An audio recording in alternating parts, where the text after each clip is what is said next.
Dulu itu di zaman tabi'ut tabi'in itu ada dua ulama besar yang saling bertentangan metodologi berpikirnya, fatwanya, mazhabnya bertentangan. Yaitu Imam Malik di Madinah sama Imam Abu Hanifah di Kufah. Mereka tuh beda banget.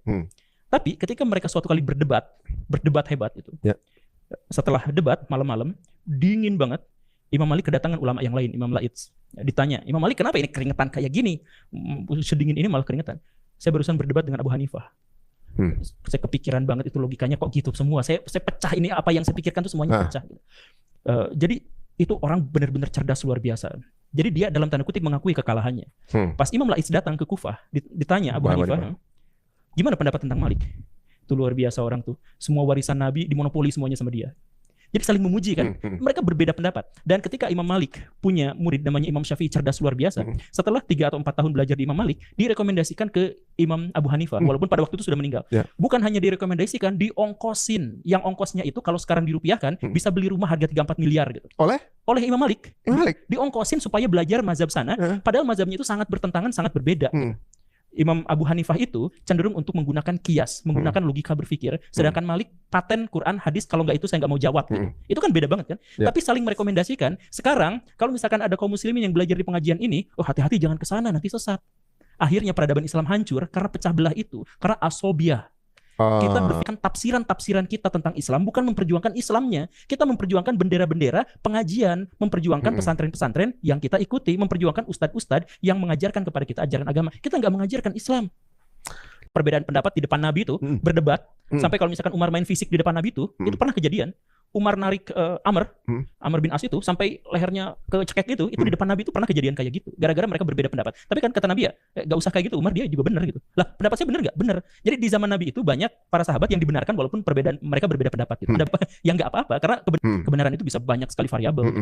Jadi ketika ada orang misalkan yang ingin sholatnya di qada aja karena saya ada dalam safar misalkan. Ya boleh saja, tapi ada juga yang mengatakan ini safarnya tidak terlalu ini kan sekarang sudah jalannya sudah lancar gitu. Jadi saya sholatnya tetap aja pada waktunya. Ya itu juga jadi masalah, silakan aja gitu. Ya jadi masalah yang merasa yang dia bilang itu paling benar, yang lain salah gitu. Ya. Nah itu disebutnya asobiah, dan asobiah itu adalah salah satu dosa paling besar dan penyakit orang-orang jahiliyah yang oleh Nabi disebutkan bahwa orang-orang zaman dulu hancur itu gara-gara asobiah. Mereka marah, mereka senang gara-gara bendera mereka, gara-gara mazhab, firqah, pemikiran, gagasan ustadz mereka, pengajian mereka, tetapi mereka tidak marah sakit hati ketika Islam ketika yang dipermasalahkan itu adalah Islam. Saya misalkan pernah diajak debat sama seseorang, kenapa? Pernah diajak debat sama seseorang, kenapa? Karena antum mengusik pengajian kami. Nah itu asobiah itu. Kalau saya misalkan ngejelekin Islam, ayo kita diskusikan, kita debat misalkan. Tapi ini mereka berdebat, mereka marah. Gara-gara apa? Musik pengajian mereka. Jadi asobiah, mereka tidak terima pada pikiran yang berbeda, tafsiran yang berbeda. Mereka, asobiah itu disebut sebagai syirik kecil. Jadi kalau nggak sama bubarin gitu maksudnya? Ya, kalau nggak sama bubarin gitu. Kalau misalkan ada Ustadz Anu datang ke ini kampung kami pengajiannya khas Anu yang itu nggak boleh. Nah itu kan sudah kacau. Gitu. Perang dunia ketiga itu resikonya terlalu besar. Jadi negara-negara barat itu atau negara secara umum di seluruh dunia gitu ya. Ngapain kita perang kalau kita sudah mendapatkan apa yang kita inginkan? Jadi misalkan gini nih, kenapa Indonesia gak pernah diserang lagi sekarang sama negara-negara barat misalkan? Kalau zaman dulu kan zaman Belanda nyerang kan, sekarang enggak. Kenapa? Karena perbandingannya gini, anggaplah ya, hitungannya anggaplah benar gitu ya. Belanda dapat setiap tahun dari Indonesia 600 triliun dulu dari menjajah Indonesia per tahun. Sekarang Singapura dapat 2000 triliun tanpa dia mengorbankan tentaranya, tanpa dia mengorbankan sumber dayanya, tanpa dia harus datang ke Indonesia, dia sudah dapat 2000 triliun setahun. Dari Indonesia? Dari Indonesia. Dari mananya? Ya misalkan jual beli kaos. Mereka beli kaos dari Cihamplas, dicap Singapura, belinya cuma 20.000, dijual 300.000 ke Amerika Serikat karena dijualnya sama Singapura dan orang Amerika percaya karena itu adalah produk Singapura. Gitu kan, itu kan keuntungannya sangat besar dari situ. Jadi nggak perlu perang, keuntungannya lebih banyak. Ya, ngapain kita perang, ngapain kita harus menjajah kalau kita sudah dapat keuntungan itu. Nah, sekarang kalau misalkan kita mau berbicara tentang perang dunia ketiga misalkan, ngapain kita harus perang dunia ketiga kalau kita sudah bisa dapat sumber daya yang kita butuhkan. Tapi misalnya jika suatu saat Indonesia dijajah oleh satu negara besar, maka ini yang kecil-kecil akan bersatu nih. Iya. Apa kita harus nunggu kita dijajah?